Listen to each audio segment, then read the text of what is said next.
Hello বন্ধুরা, চলে আসছি আমি জাভাস্ক্রিপ্টের একটা নতুন ভিডিও নিয়ে। আজকে আমরা শিখবো কিভাবে জাভাস্ক্রিপ্টের প্রম্পট বক্স ইউজ করা যায়। তো প্রম্পট বক্স কি? এটা ইনপুট সেকশন ক্রিয়েট হবে জাভাস্ক্রিপ্টের মধ্যে, যেখানে তুমি একটা তোমার ইনপুট লিখবে এবং যদি ব্যাকএন্ডে তার রেসপন্সের কোনো কোড লিখে থাকো সেটা তোমার কোডে কনভার্ট হবে বা সেটা আউটপুট বা রেসপন্স তুমি পাবে। চলো বেটার হবে আমি তোমাকে কোডের মধ্যে জিনিসটা বোঝাই। তো আমি অলরেডি লিখে রেখেছি প্রম্পট বক্স, তো এটা আমি কেটে দিয়ে আবার প্রথম দিয়ে লিখবো এখানে যে alert alert a is equal to লিখবো prompt type prompt function on করবে এবং এর মধ্যে সেমিকোলন দিয়ে লিখবে enter your enter any text। এটা হচ্ছে অনেকটা তোমার প্লেস হোল্ডারের মধ্যে ইনপুটের মধ্যে প্লেস হোল্ডার লিখি এবং সেরকমই আমরা সেমিকোলন আমরা দুটো কন্ডিশন অন করে এর মধ্যে আমরা টেক্সট দিলাম যে এন্টার এনি টেক্সট।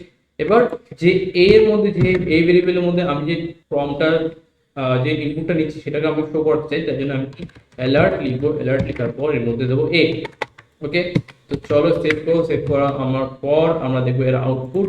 দেখো একটা এন্টার এনি টেক্সট নামে একটা অ্যালার্ট বক্স এসেছে, তার মধ্যে তুমি দেখতে পাচ্ছ একটা ইনপুট সেকশন, এটাকে বলি আমরা কি প্রম্পট বক্স। তো এর মধ্যে আমি লিখবো সাবস্ক্রাইব RG এডুকেশন। ওকে, এন্টার মারবো। দেখো সাবস্ক্রাইব RGT এডুকেশন। ওকে, তো আমরা কি প্রম্পট বক্স ইউজ করবো সেটা আমরা জেনে নিলাম।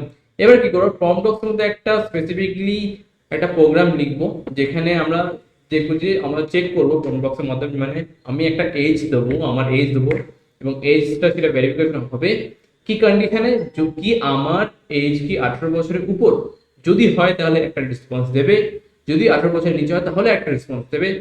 এই এই কন্ডিশনের জন্য আমরা ইউজ করবো কি ইফ এলস।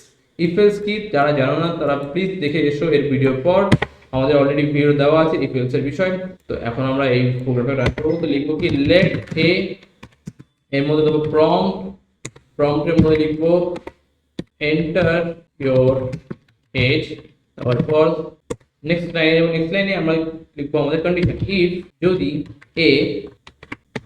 যদি এ 18 বছরের সমান বা তার ঊর্ধ্বে হয় তাহলে দেবে কি অ্যালার্ট। তখন অ্যালার্ট শো করবে কি, অ্যালার্ট শো করবে যে you are adult. Okay, you are adult. আর যদি না হয় তাহলে এলস। আমরা জানি এলস লিখতে হয় ডাইরেক্ট, আমরা আমাদের স্টেটমেন্ট দেবো। কি স্টেটমেন্ট দেবো, অ্যালার্ট দেবো। অ্যালার্ট দেওয়ার পর এর মধ্যে দেবো please check your age। Okay, save করব, সেমিকোলন দেবো, সেভ করে আমরা দেখবো। ওকে, দেখো এখানে দেখো চলে এসেছে এখানে এন্টার ইওর এজ। আমি আমার এজ এন্টার করব। দেখো প্লিজ চেক ইওর এজ, এটা কন্ডিশন ভুল করেছি ওয়ান্স। ওকে, এখানে একটা কন্ডিশনটা ভুল করেছে, এটা হবে।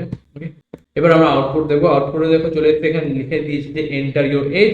আমি আমার এজটা এন্টার করব। দেখো ইউ আর অ্যাডাল্ট। ওকে, এখানে দিয়েছি ইউ আর অ্যাডাল্ট।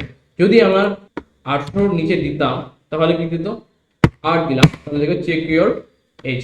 যদি আমি 18ই দিতাম তাহলে কি দিত, তাহলে তাও দিত আমার ইউ আর অ্যাডাল্ট, কারণ আমি এখানে সমান চিহ্ন দিই।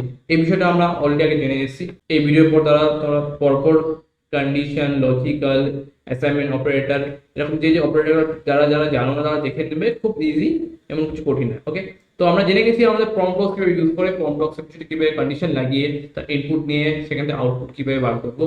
তো আজকের ভিডিও ছিল এইটাই। নেক্সট ভিডিও আবার দেখা হচ্ছে, চলে আসবে একটা নতুন টপিক নিয়ে। তো চলো, bye bye, see you, tata, bye by.